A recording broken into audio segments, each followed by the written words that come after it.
Hello everyone, today I'll show you how to change an image height and weight using PDF element. This is my PDF file. Now I'll change this image height and weight. Select this edit option. Now select edit all option to image and click on this image. And this is left wide, this is right wide, you can see this, and this is top height, this is bottom height. You can increase decrease this custom way.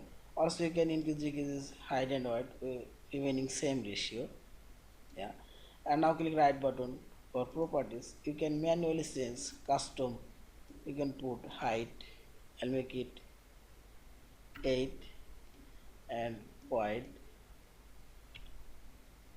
10 and see this image hide and wide now says. If you did not find this properties option, click here and see this.